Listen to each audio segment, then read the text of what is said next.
A millionaire tells his fiancée he was bankrupt to test her love. Her reaction shocked him. William Harrington was a 33-year-old man who seemed to have the world at his feet.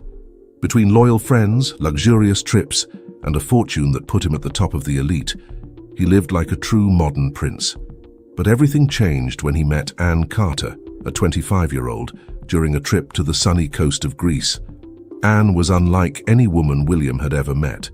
Simple, spontaneous, and with a smile that lit up any room, she worked in a clothing store in Denver and came from a financially stable family, but far from the luxury that surrounded William's life. Despite their different backgrounds, the two connected naturally and intensely. During their days at the beach, Anne and William spent hours chatting under the sun, laughing at silly stories and sharing dreams that, until then, belonged to different worlds. The atmosphere seemed perfect, but there was an invisible tension in the group. Michael. Michael was one of William's oldest friends and had traveled with him and others to Greece.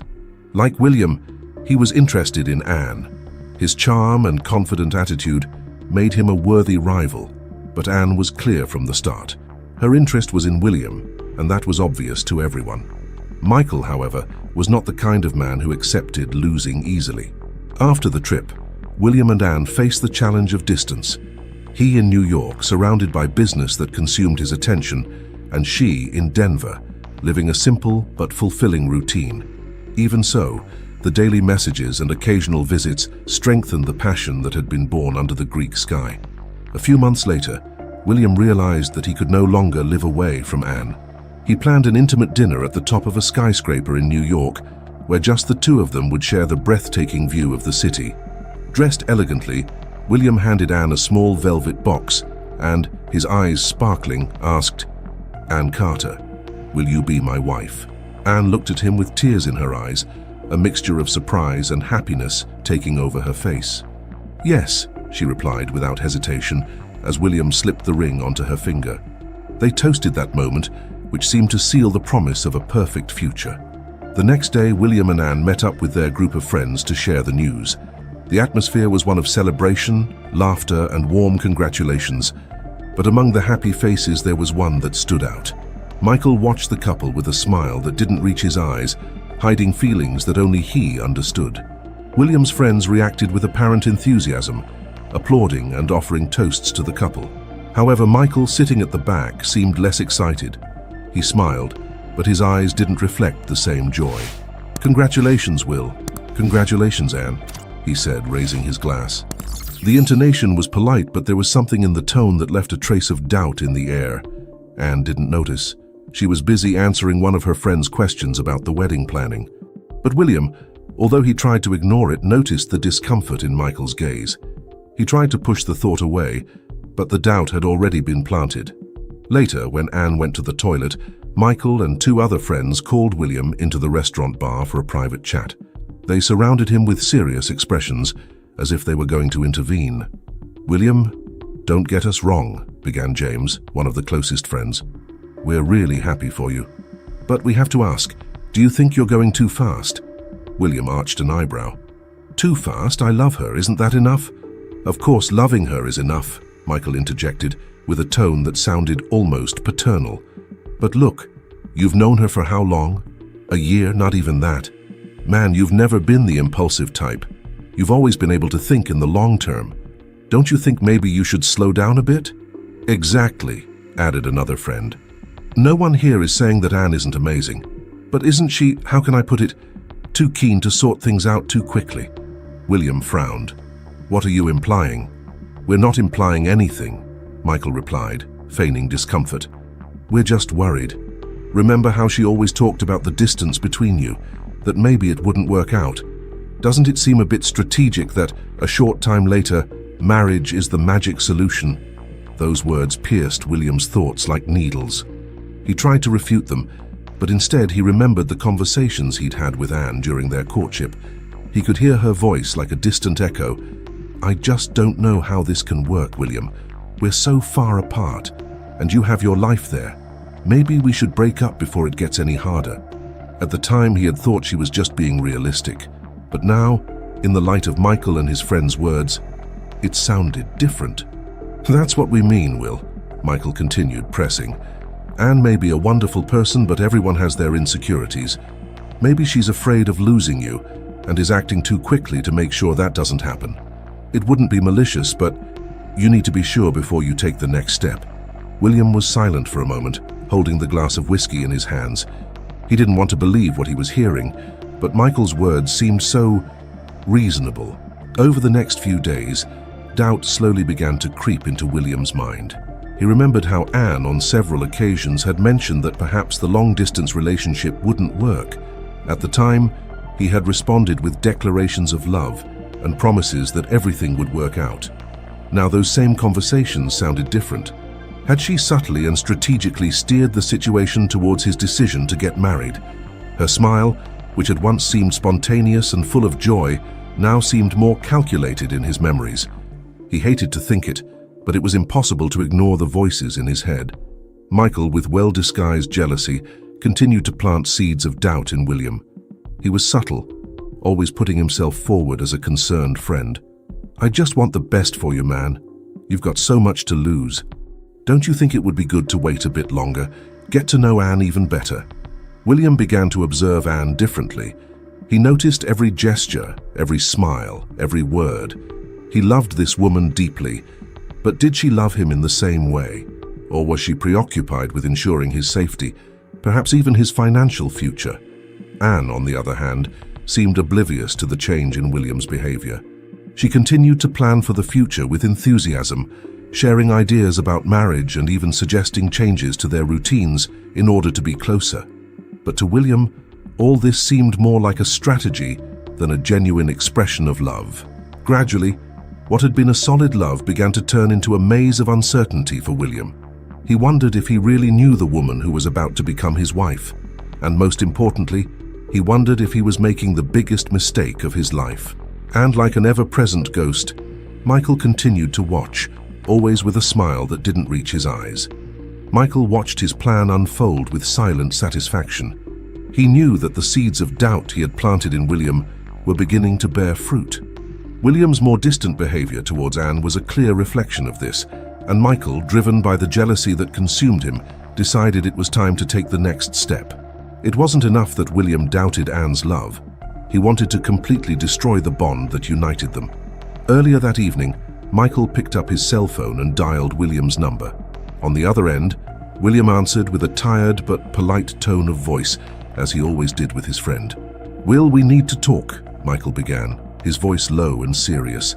"I've been thinking a lot about all this, and I think we might have an opportunity here. Something that could really give you the answers you need."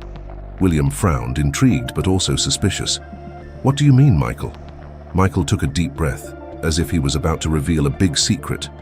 "I was thinking, if Anne really loves you, if her love has nothing to do with your money, then why not put it to the test? Don't you want to know with absolute certainty if she's with you for the man you are and not for what you can offer?" William remained silent. The suggestion was bold, absurd even, but the doubt was already rooted in his mind. Still, he couldn't completely accept the idea. "And how do you think I would do that, Michael? What exactly are you suggesting?" "It's simple, Will," Michael replied with calculated calm. "You tell her you've lost everything. Pretend that a negotiation has gone wrong, that your fortune has disappeared. See how she reacts. If she stays by your side, you'll get your answer. If she walks away, well, then you'll know she was never with you for the right reason." William let out a nervous, almost incredulous laugh. "Are you crazy? Pretending I've lost my fortune? That would be cruel, Michael." "I'm not saying it will be easy, Will," Michael insisted, his voice now filled with false concern. "But think about it. I'm your best friend. I'm on the outside, seeing everything from an angle that you can't. What if she's only interested in what you're doing? What if she's only interested in what you can offer? Wouldn't you rather know that now before you get married than find out too late?" Michael's words fell like lead on William. He trusted Michael. They had been friends for years, practically brothers. If there was anyone William could trust to keep his best intentions in mind, it was him. Or so William believed. "Michael, I don't know. It just seems wrong. Anne's good. I know her." "It's precisely because she seems so good that you need to be sure," Michael retorted, intensifying his onslaught. "You're an intelligent man, Will. Don't be taken in by appearances. A test like this could save your life." William was silent for a long moment. Michael's words echoed in his mind, mixing with the doubts that were already tormenting him. He thought of the conversations with Anne about the distance, the time she had mentioned that it might not work out. He thought of her smiles, her sweet words, the moments of hesitation that now seemed calculated. "I don't know if I can do it," she finally said, her voice wavering. "You can do it," said Michael categorically, "because deep down, you want to know the truth too. And when it's all over, when she proves that she's on your side for who you are, you'll thank me. And if she's not, well, you'll be spared a lifetime of regrets." Michael's logic seemed irrefutable. He appealed to William's rational side, to the fear he already felt that he was making a mistake. And as much as a part of William wanted to resist, he eventually gave in. "Okay," said William, almost in a whisper. "I'll do it." Michael smiled on the other end of the line, a smile that William couldn't see but which carried all the satisfaction of someone who was winning a perverse game. "This is the right thing, Will. You're doing it for yourself, for your own peace of mind." In the days that followed, William prepared to stage the big lie. He discreetly consulted a lawyer to work out a plausible bankruptcy scenario. He asked for help to create false documents that could support his story, should Anne ask questions. All this was done with a growing weight on his heart. Every detail felt like a betrayal of the love he felt for her, but doubt was stronger. Finally, on the night he was due to tell her everything, William was sitting on the sofa in his living room, with Anne by his side, holding his hand. She had come back from her trip that day and was animatedly talking about ideas for the wedding, while he looked at her with an expression that mixed guilt and apprehension. "Anne," he began, interrupting her, "I need to tell you something." She stopped talking, realizing the serious tone in his voice. "What is it, love?" He took a deep breath, trying to keep his voice steady. "I made a bad investment. Something I thought would work out, but I lost everything. Anne, I'm broke." Anne was silent, her eyes wide as she tried to process the information. The air in the room seemed to get heavier, and William at that moment realized that there was no turning back. William watched every detail, Anne's every move after the revelation. The silence that followed her confession seemed eternal, and he felt a knot forming in his throat as he waited for her reaction.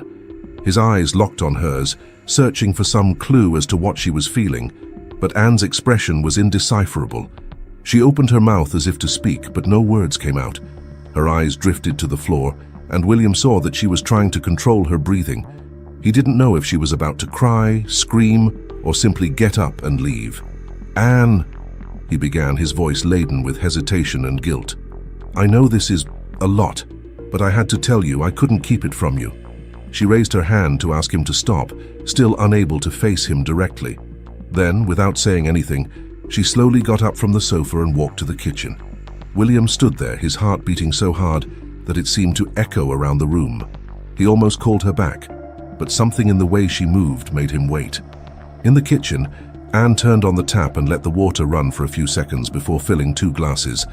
William could hear the little noises she made as she moved, as if she was trying to calm down before going back into the living room. He felt a tightness in his chest at the thought that perhaps he had made an irreparable mistake. Finally, she returned, holding the 2 glasses of water. She sat down next to him on the sofa, held out one of the glasses to him and took a small sip from the other. For a few seconds, which seemed like an eternity to William, she stared at the glass in her hands, as if organizing her thoughts. When she finally spoke, her voice was low but firm. "William, you know I never imagined being in a relationship like ours. You, with your whole world, with your life full of things I would never have known on my own. And me, with my simple life." She paused, taking a deep breath. "But that was never what attracted me to you." William's eyes widened in surprise at her tone. He opened his mouth to reply, but she held up her hand, asking him to finish. "I fell in love with you, with the man who makes me laugh until my stomach hurts, with the man who listens to me when I'm having a bad day, who never makes me feel small, even though I'm in such a big world. This was never about the money, William." He stared at her in disbelief as she continued. "If you've lost everything, it doesn't change who you are. And if we no longer have the grand wedding you wanted, then fine, let's cancel everything. I don't need parties or luxury to marry you. I just need you." William's heart leapt when he heard those words. Anne wasn't just saying that she would stand by him. She was showing him that her mind was made up, that her love was unconditional. Still, he tried to speak, as if to make sure she understood the gravity of what she was accepting. Anne, I don't know what it's going to be like from now on. I'm not sure how we're going to start again. She gave a small smile, a soft smile, but full of determination. We'll start again from scratch together. We'll live simply. And you know what? That could be good. It could be a chance for us to have a life with less stuff and more meaning. William couldn't hold back his emotion. He pulled her into an embrace, wrapping his arms around her tightly. He smelled the familiar scent of her hair, heard her breathing close to his ear. But instead of feeling complete relief, something inside him tightened. At that moment, as he held Anne in his arms, a wave of regret washed over William. He realized the size of the mistake he had made. How could he have doubted her? How could he let himself be influenced by Michael's words and put Anne to the test in such a cruel way? But he didn't say anything.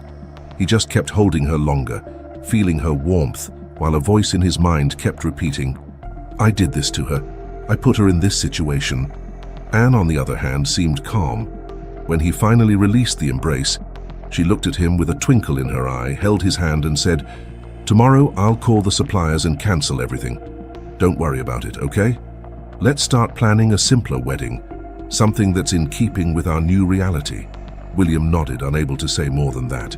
He didn't want to lie to her anymore, but at the same time, he knew that revealing the truth at that moment would be even worse. As Anne began to talk about how they could reorganize their lives, William just watched her. He saw her in a new way, as someone who was willing to give up everything for him, without hesitation. She was everything he could have dreamed of, and he realized that he had perhaps ruined that forever. William had been in a whirlwind of emotions since his conversation with Anne. Although he knew he should feel relieved at the way she had reacted to his supposed bankruptcy, guilt was a constant weight on his shoulders. He knew he had made a mistake by putting Anne to the test, but now he faced an even greater dilemma. How could he tell her the truth without destroying her trust in him? The next day, William decided to call Michael.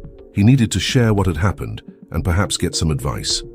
As he waited for Michael to pick up, he felt a mixture of anxiety and nervousness. As soon as Michael's voice came over the line, casual and carefree, William got straight to the point. "Michael, I spoke to Anne yesterday. I told her about the bankruptcy." Michael paused, adjusting his tone to sound genuinely interested. "And how did she react?" William let out a sigh before answering. "She surprised me. She said she loves me and that doesn't change anything. She even said that we're going to cancel the grand wedding and start from scratch together."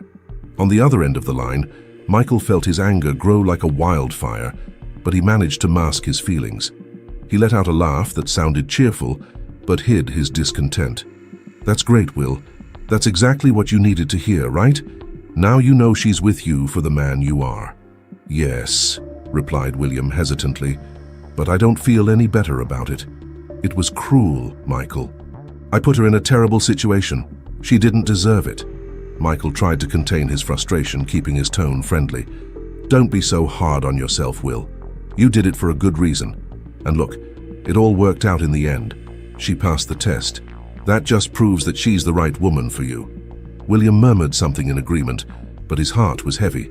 The conversation with Michael hadn't helped ease his guilt. In fact, it only seemed to amplify it. He thanked his friend and ended the call, feeling more lost than ever. Meanwhile, Michael threw the phone down hard on the table, the fake smile disappearing instantly. His anger bubbled under the surface. How could Anne have reacted so perfectly? He had expected her to flinch, to show some sign of hidden interest or hesitation. But not only did she stand firm, she was also willing to sacrifice everything for William.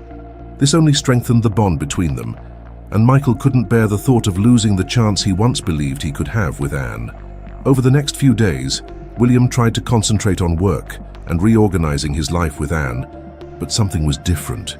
She seemed less present, as if something was distracting her. It wasn't an obvious change, but William began to notice small details that hadn't been there before. Anne spent more time on her cell phone, sending messages that made her smile slightly before quickly putting the device away, as if she wanted to hide something. She also started going out alone more often, something she rarely did during her days in New York. "I need to sort a few things out," she said one morning as she put on a light jacket and picked up her handbag. "What kind of things?" asked William, trying to maintain a casual tone. "Oh, just my things." "Don't worry," she replied, kissing him quickly before heading out the door. William tried to ignore the discomfort he felt, but he couldn't. Something about her attitude seemed different, distant. He began to observe her schedule, noticing that Anne almost always left at the same times of the day and returned hours later without offering many details. One afternoon, while working from home, William received a call from a wedding-related supplier. "Mr. Harrington, I'm returning to confirm the cancellation of services. Miss Anne has already contacted us." William thanked her and hung up, but felt a twinge of discomfort. He knew that Anne had promised to cancel everything, but the supplier's tone seemed to indicate that she was taking care of more than just the wedding preparations. Later that evening, while they were having dinner, William tried to bring up the subject. "Anne, you seem so busy lately. Is everything all right?" She looked at him in surprise before smiling. "Of course it is. I'm just trying to adjust a few things now that our lives are going to change. It's a lot to process, you know?" He nodded, but wasn't convinced. Something didn't seem right. Over the next few days, Anne's behavior continued to fuel his suspicions. William tried to rationalize. Maybe it was just the stress of moving. Perhaps she was trying to help him in some way and didn't want to worry him with the details. But in his heart, doubt was growing. He began to wonder what might be going on. Was Anne hiding something from him? What if, despite everything she said, she was starting to rethink the relationship now that she believed he was bankrupt? The thought tormented him. One evening, while Anne was in the shower, William picked up her cell phone, which was on the table. He knew it was wrong, but curiosity and insecurity were stronger than his ethics at that moment. Before he could unlock it, Anne appeared in the hallway, calling for him. William quickly put his cell phone back, feeling his heart race. "Will, are you there?" she asked, her voice nonchalant. "Yes, here," he replied, trying to sound natural. Anne came into the living room, wiping her hair with a towel, and smiled at him before sitting down on the sofa. "I was thinking, maybe I'll stay here in New York for a few more days. Since you're selling the house soon and, well, we're moving to a smaller one and I'm still on vacation. We can enjoy this house a bit more before starting this new phase. Speaking of which, when do you have to sell your house?" William nodded again, forcing a smile, but his mind was racing. He needed to find out what was going on. Anne was acting strangely. Anne's behavior continued to plague William, like a shadow he couldn't shake off. Every detail seemed to fuel his doubts, and the apparently casual comment about the sale of the mansion was the trigger. Why was she so interested in the sale? Why did she want to stay longer in New York now that he was supposedly bankrupt? These questions hammered at his mind, and he knew he needed answers. That afternoon, Anne left again, claiming to have things to sort out. William, with a heavy heart, decided that he could no longer wait for the answers to come to him. He had to find out the truth, even if it meant taking action that went against his principles. So he grabbed his car keys and decided to follow her. He kept a safe distance, watching as Anne walked through the busy streets of New York. She seemed distracted, occasionally glancing at her cell phone before getting into a cab. William, his heart racing, followed the vehicle along the avenues, while his mind imagined the worst possible scenarios. After a few minutes, the cab stopped in front of a discreet but elegant restaurant in the city center. Anne got out, straightening her coat and looking around as if she was expecting someone. William parked the car a short distance away and watched carefully. Then he saw him. A tall man in an impeccable suit approached Anne with a smile on his face. She smiled back, and they exchanged a brief but friendly hug. William felt his chest tighten, as if he had been punched. His eyes were fixed on the two of them as they entered the restaurant together. His heart raced, his mind flooded with questions and scenarios he didn't want to imagine. Who was that man? Why was Anne meeting him in secret? He tried to rationalize, but anger and insecurity overwhelmed him. With trembling hands, William picked up his cell phone and dialed Michael's number. He needed to vent. He needed guidance, even if it was from someone who was unknowingly manipulating every step of this situation. "Michael," he began, his voice tense. "I followed Anne. She is with another man now." They went into a restaurant. Michael took a calculated pause, hiding the satisfaction that was growing inside him. "Dude, calm down," he replied, with a worried tone that seemed genuine. "You don't know who he is. He could be anything. A friend, a work colleague. But why in secret? Why didn't she tell me any of this?" William retorted, his voice getting louder. "Look, I understand your anger," said Michael, keeping his tone soft. "But you need to be smart now. Don't go out there and make a scene. Take some pictures, document what you see, and then go home. When she gets back, you confront her with the evidence. That way she can't deny it." William took a deep breath, trying to calm down, but his heart was still pounding in his chest. "You're right," he said, although the words pained him. "I'll take the pictures." "Yeah, mate," said Michael, a mischievous grin taking over his face as William couldn't see him. "You're doing the right thing. Trust me." William hung up the phone and picked up his cell phone, adjusting the angle to capture Anne and the mysterious man entering the restaurant. He took several photos, feeling a mixture of guilt and indignation. When he had finished, he got back into his car and drove home, his hands gripping the steering wheel so tightly that his knuckles turned white. The drive back seemed endless, and his mind kept replaying the images he had just captured. Every detail felt like a sign of betrayal. Every smile she gave the other man felt like a stab wound. He felt anger, sadness, and, above all, a sense that everything was falling apart. When he got home, the weight was even more torturous. He paced back and forth, constantly looking at his watch. Time seemed to drag on, every minute an eternity, as he mentally rehearsed how he was going to confront her. Finally, he heard the sound of the key turning in the door. Anne entered, smiling slightly at the sight of him. "Hi, love. Is everything all right?" William couldn't contain his tension. He took a deep breath, trying to stay calm, but his words came out harsher than he had intended. "Anne, can we talk?" She stopped, surprised by his tone. "Of course, what is it?" William gestured for her to sit down, but he himself remained standing, pacing the room as if gathering his courage for what was to come. "I know you've been going out a lot lately, and today I decided to follow you." Anne's smile disappeared instantly, and her gaze turned serious. "You followed me?" "Yes," he replied, his voice firm. "And I saw you going into a restaurant with another man." "Who is he, Anne? And why didn't you tell me about it?" The silence that followed was piercing. Anne stared at him, as if processing what he had just said, and William felt as if the floor was about to give way beneath his feet. The atmosphere in the room seemed as heavy as a storm about to break. Anne, sitting on the sofa, felt William's accusing gaze weighing down on her, as if she were on trial for a crime she hadn't committed. He stood, hands in his pockets, pacing back and forth as he tried to control the anger and frustration growing inside him. "I just want you to be honest with me, Anne," he began, his voice rough but trembling.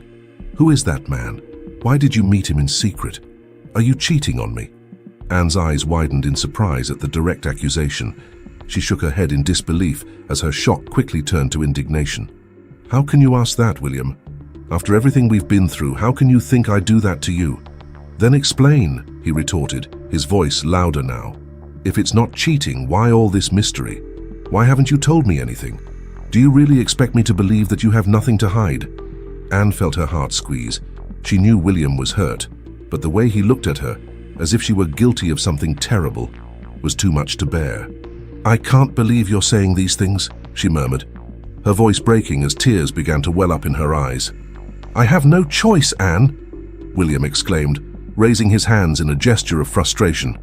"I see you going out, acting differently, meeting another man. And now you're here, refusing to tell me the truth. What else am I supposed to think?" She blinked rapidly, trying to hold back the tears, but she couldn't. They streamed down her face. Hot and silent. "I would never do anything like that to you," she said, her voice now choked with tears.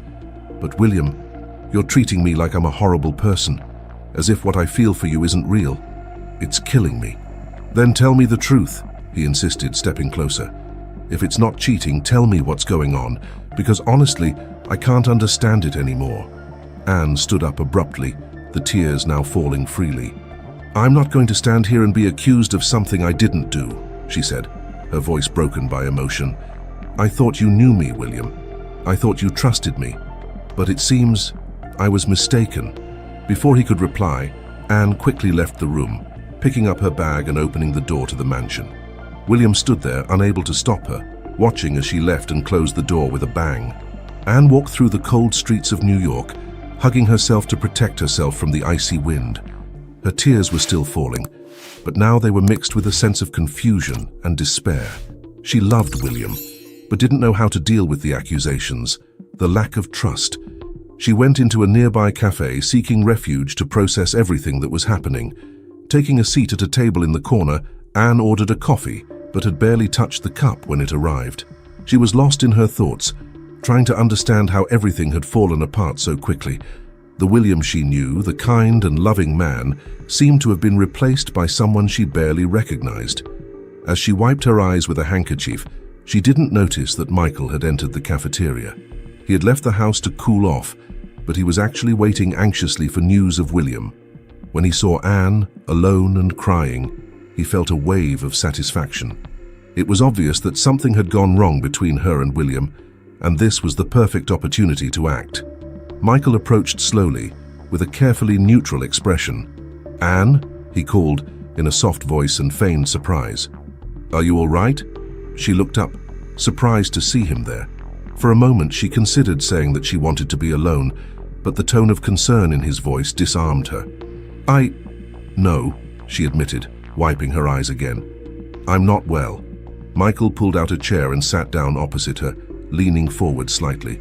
"What happened?" he asked, his voice full of false sympathy. "You can talk to me. You know I only want your good." Anne hesitated. Part of her wanted to get it off her chest, but another part knew it could be a mistake.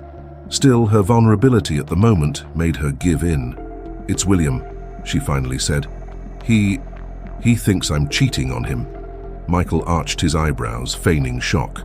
"Cheating? But that's absurd. How could he think something like that? You love him." "I know," she replied, her voice breaking, "but he started to doubt me, accusing me, and I can't understand where it's coming from. It's like he's not the same anymore." Michael shook his head slowly, as if in deep thought. "I'm sorry about that, Anne. You deserve more. You deserve someone who sees the value in you and trusts you without question." Anne looked at him, surprised by his words, but didn't reply. She was emotionally drained and her mind was a mess. Michael realized that she was vulnerable and decided that it would be best not to pressure her at that moment. "Listen," he said softly. "If you need someone to talk to, I'll be here. You're not alone, Anne. Remember that." She nodded slightly without saying anything. Michael ordered a coffee and sat with her in silence, waiting patiently for the right moment to take the next step in his plan. Michael watched Anne with a mixture of satisfaction and desire as she remained silent, absent-mindedly fiddling with her coffee cup. Her crying had subsided, but the traces of sadness and confusion were still etched on her face. He knew that this moment was precious, that he had to act with caution. He couldn't frighten her or appear insensitive. So he leaned over slightly, getting closer, and began to gently stroke her head, pretending to comfort her. "Anne, I hate seeing you like this," he said, his voice low, almost a whisper. "You're an incredible person. You don't deserve to go through this." Anne felt the touch, and for a moment allowed herself to accept the consolation. But then a feeling of unease came over her. Michael was too close, too intimate.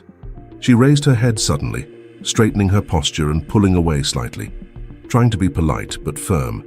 "Thank you, Michael, but I'm fine," she said without much conviction. Michael disguised his frustration, backing away just enough not to seem insistent.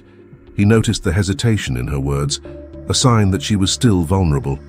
"I know you're strong, Anne," he replied, with a gentle smile. "But sometimes, even strong people need someone to listen." Anne sighed, looking at him with her eyes still moist.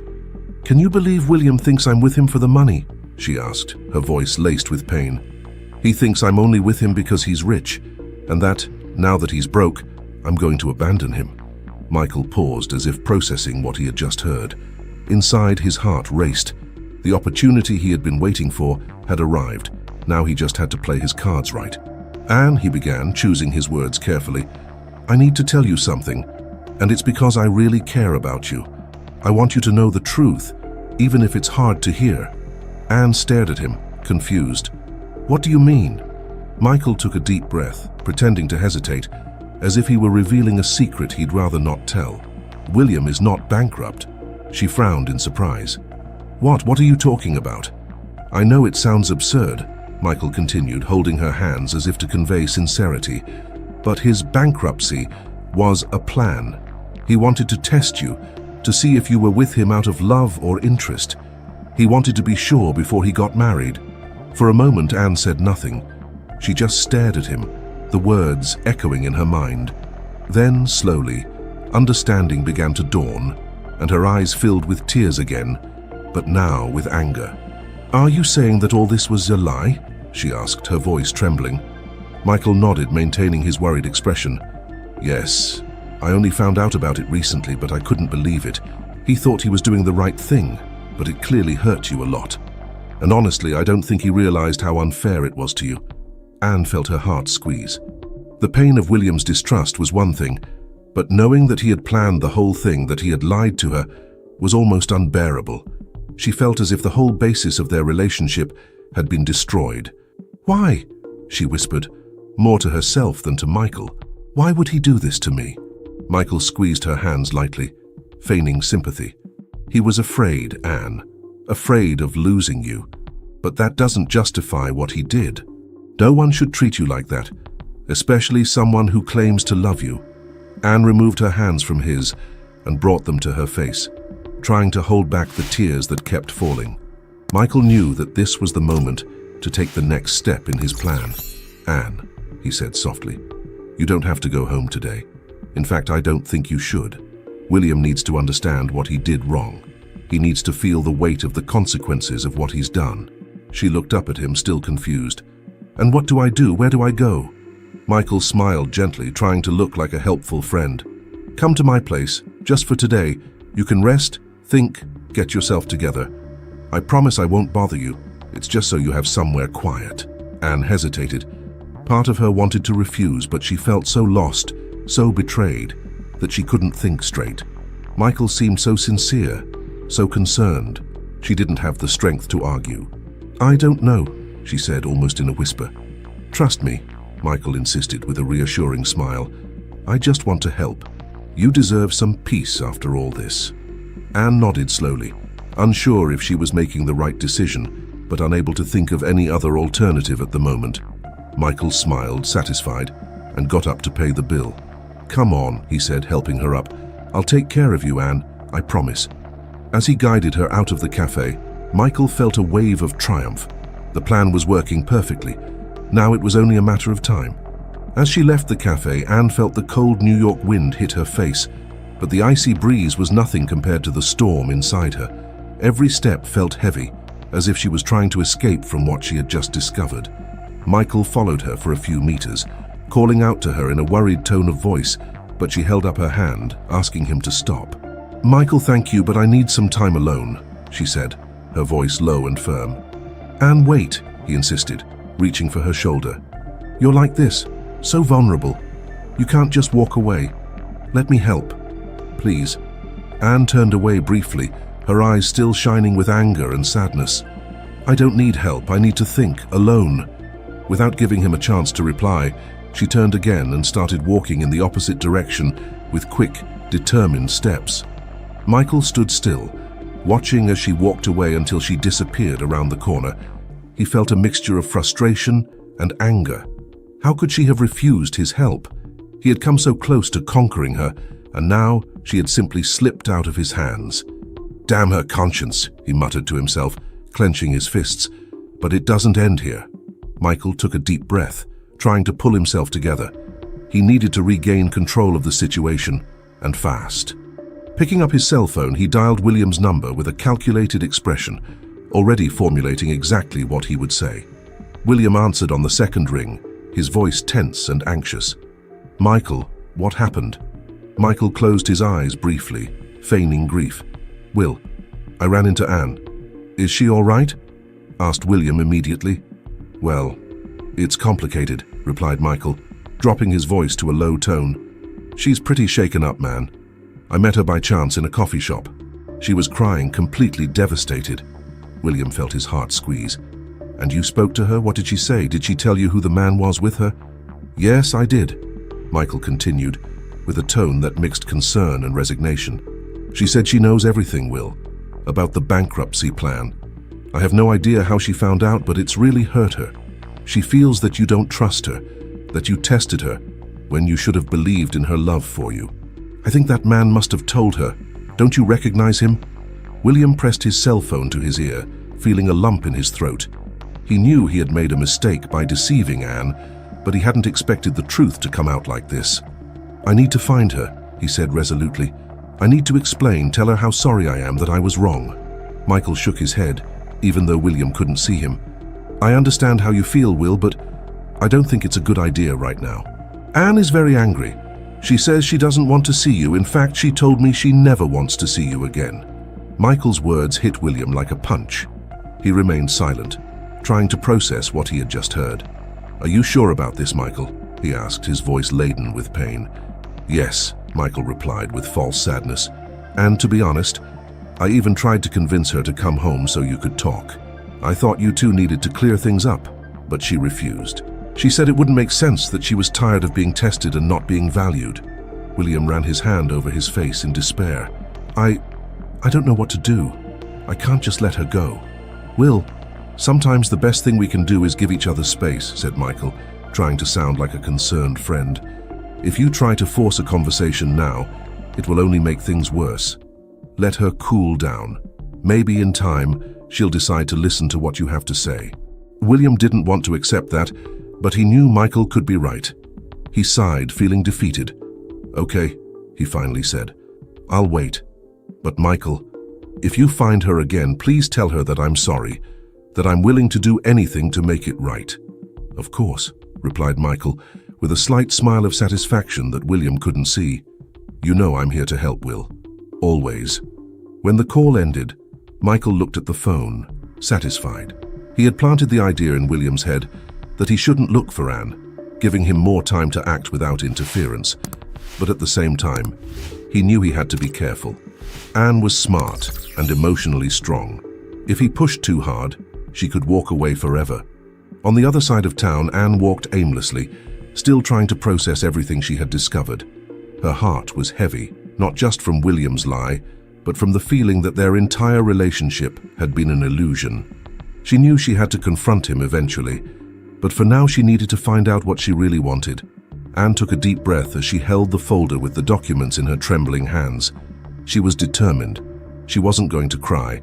She wasn't going to give in to the pain that seemed to be crushing her chest. All she wanted now was to confront William, show him everything she had done in secret, and then get out of his life, forever. She had already arranged for Mr. Thomas, the man William had seen earlier in the restaurant, to accompany her and confirm every detail. Let's get this over with, she said, more to herself than to the man next to her, as the cab approached William's mansion. When it arrived, Anne got out of the car with firm steps. She held her briefcase against her chest like a shield.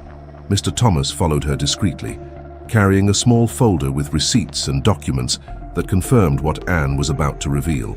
William was sitting in the living room, his head down, deep in thought. Silence filled the room, interrupted only by the sound of footsteps in the hallway. When he looked up and saw Anne standing there, he was paralyzed. For a moment, he thought it was a dream or a guilt-induced hallucination. Anne, he said, his voice hesitant and full of emotion. Don't speak, she replied, raising her hand to silence him. I came here because I have something to show you. Something you should have known before you accused me. Before you tested me, before you doubted who I was. William felt his heart squeeze. He tried to get up, but her gaze held him still. Anne walked over to the table, placed the folder on it, and began to speak. This is Mr. Thomas, she said, pointing to the man next to her. He's a wedding planner. We've been working together for days to plan our wedding. And I did it alone, William. I took all my savings, every penny I had saved from working as a saleswoman in a store, to pay for everything. Why? Because I wanted it to be perfect. Because I wanted it to be perfect. Because I love you, and I wanted it to be a beautiful surprise. Her words hit him like a blow. William remained silent, unable to formulate an answer. He stared at Anne, at Mr. Thomas, at the folder she had brought, feeling the weight of guilt build up on his shoulders. Anne opened the folder and began to remove the papers, placing them in front of him. Here are the contracts with the suppliers, The decorations, the buffet, the flowers, the music, everything. And do you know why I wanted to know so much about the sale of the mansion? Because my plan was to get married here, in this house where we had such wonderful times. I wanted it to be unforgettable, a perfect closure to this phase of your life. William felt his throat go dry as he read the documents. The amounts were there, the payments recorded, every detail proving what Anne had said. He looked at Mr. Thomas, who just nodded. "That's right," said the wedding planner with a professional tone. "Miss Anne took care of everything herself. She was extremely dedicated and made sure that every detail was perfect. It was an honor to work with her." Anne crossed her arms, waiting for some kind of response. But William was in shock, unable to say anything. Tears threatened to fall from his eyes, but he held them back. "You don't trust me, William," Anne continued, her voice full of hurt. "You chose to test me, to deceive me, rather than believe that what I feel for you is true. That destroyed everything we had. And now there's nothing left." "Anne, please," he began, but his voice failed him. He wanted to beg, to explain, to make it right, but the words seemed to slip out. She shook her head firmly. "No, I'm not here to listen to excuses. I'm here to show you who I am, for you to know what you've lost, and now that you know, I'm leaving." Anne picked up her bag, cast one last glance at William, and walked out the door. Mr. Thomas followed her in silence, but before he left, he turned to William and said, "She's an extraordinary woman, Mr. Harrington. Think carefully about what you've done." William stood in the middle of the room, feeling as if the floor had been ripped out from under his feet.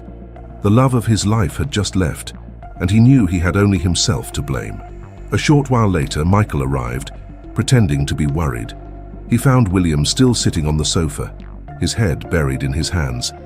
"Will," said Michael, with a tone of false compassion, "I heard Anne's gone, hasn't she?" William looked up, his gaze empty and downcast. She showed me everything she did, and I lost her, Michael. I've lost the best thing I've ever had." Michael sat down next to him, putting a hand on his shoulder. "I'm sorry, buddy, but maybe this is for the best. Maybe you need some time apart to understand what you really want." William didn't reply. He was lost in his thoughts, reliving every moment, every decision that had brought him to that point. Meanwhile, Michael tried to contain the smile of satisfaction that threatened to break out. For him, the game was far from over. The months that had passed since Anne's departure had been torture for William. Every day seemed a little emptier, as if something essential had been torn away from him. He tried to distract himself with work, travel, and the support of his friends, but nothing filled the void left by Anne. She was the woman of his life, and he knew he had made a mistake that he might never be able to fix. Michael, as always, was close by. He insisted that William should forget Anne, move on and find someone who wasn't so complicated. "You're wasting your life on this, Will. Go live. Go meet people. Anne has already moved on," he said, while feigning a tone of concern. William listened, but couldn't accept it. Every time Michael mentioned that Anne had gotten over it, he felt his heart squeeze. It was as if something was wrong, but he couldn't say what. He kept trying to contact her, but the messages weren't answered and the calls were never returned. Meanwhile, Anne was also living under a shadow. She was determined to move on, but couldn't shake the weight of the memories. To make matters worse, Michael constantly surrounded her. He called frequently, pretending to be a concerned friend, trying to comfort her with news that seemed carefully calculated. "William is fine, Anne," Michael would say on one of the calls. "In fact, he's living his life, traveling a lot, meeting new people. Maybe that's what's best for both of you." At first, Anne believed him. The coldness in Michael's words seemed to confirm what she had already feared, that William had really moved on. But over time, the calls started to become insistent, almost invasive.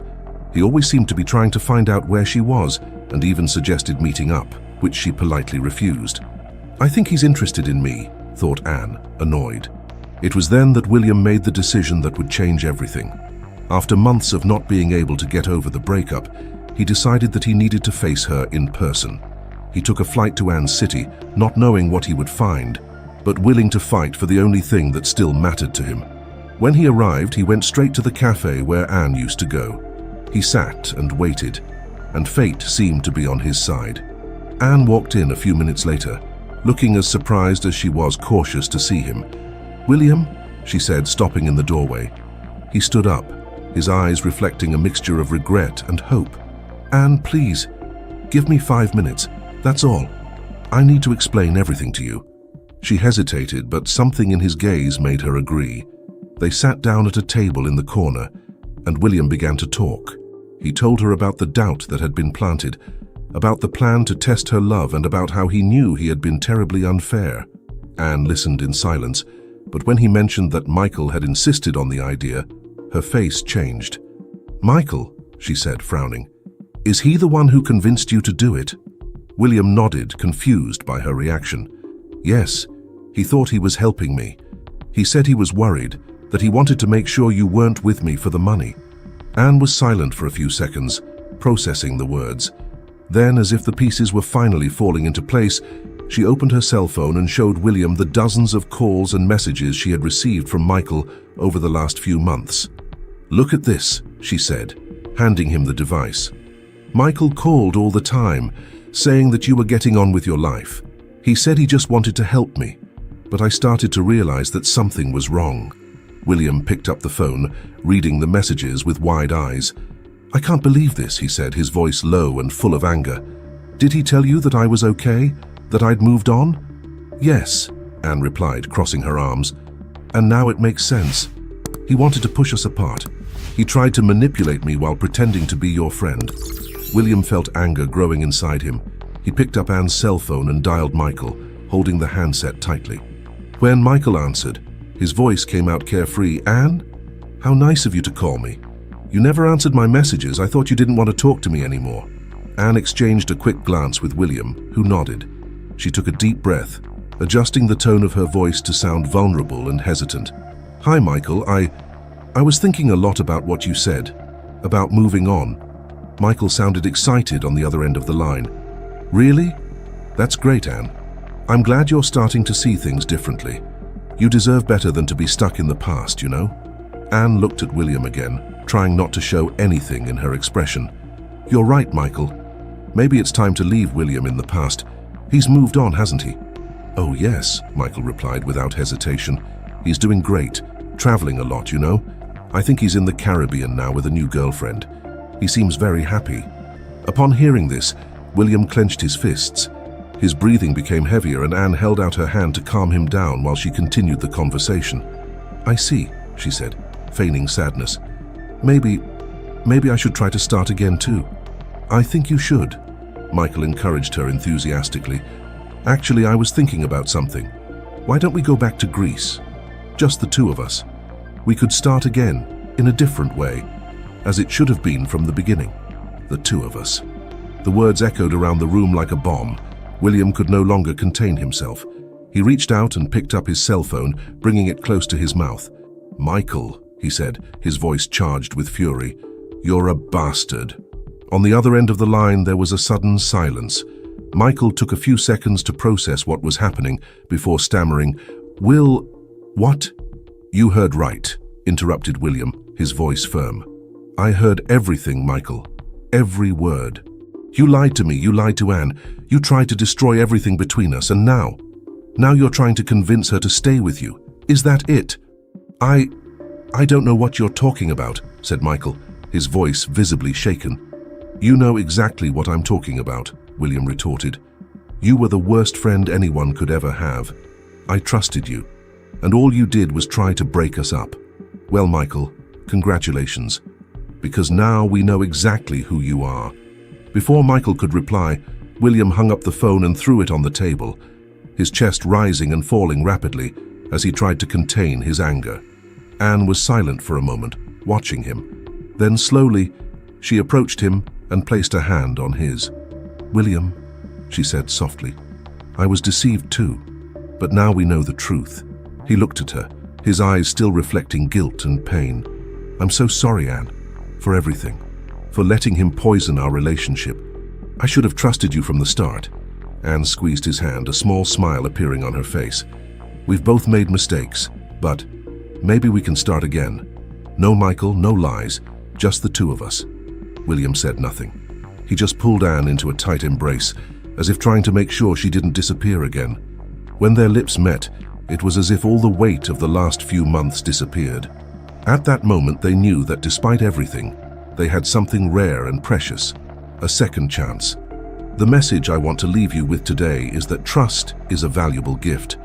Don't give it to just anyone, but don't be afraid to trust those who really deserve it.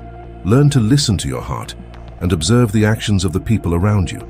After all, the relationships we build on trust are the ones that strengthen us the most.